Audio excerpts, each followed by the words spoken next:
Janggal gaji Ferdy Sambo 35 juta rupiah, tetapi belanja bulanan sampai 600 juta rupiah.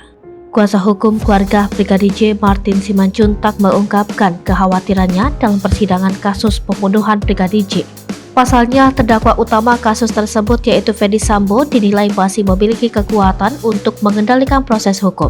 Martin mengatakan Ferdy Sambo memiliki kekayaan yang bisa jadi membuat persidangan terganggu. Menurut Martin, kekayaan Ferdy Sambo terlihat janggal karena terlihat mengirimkan uang sejumlah 200 juta rupiah untuk biaya operasional untuk 3 rumahnya di Kemang, Magelang, dan Saguling. Padahal gaji sebagai Kadif Propam Polri tak lebih dari 35 juta rupiah per bulan. Kekhawatiran kedua adalah pengaruh Ferdy Sambo di jaringan kepolisian yang sudah tersebar luas saat menjabat sebagai Kadif Propam Polri. Selain itu, yang menjadi sorotan Martin adalah perlakuan berbeda Ferdy Sambo dan Putri Chandrawati dibandingkan terdakwa lainnya. Dia menyoroti bagaimana Ferdy Sambo diperlakukan spesial oleh kejaksaan saat pelimpahan barang bukti dan tersangka pada 5 Oktober 2022. Kejanggalan berikutnya, kata Martin, adalah cara majelis hakim berbicara kepada Ferdy Sambo dan Putri Chandrawati.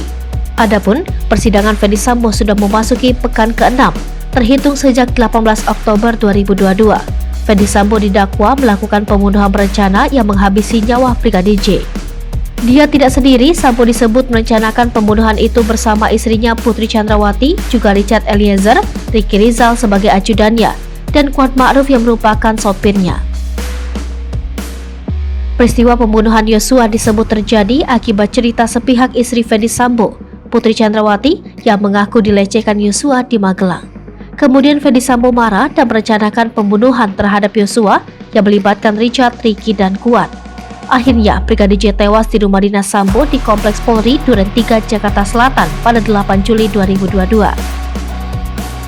Atas peristiwa tersebut, Eliezer, Sambo, Putri, Ricky, dan Kuat didakwa melanggar pasal 340 KUHP, subsidiar pasal 338 KUHP, Jungto pasal 55 ayat 1 ke 1 KUHP, Jungto pasal 56 ke 1 Kitab Undang-Undang Hukum Pidana.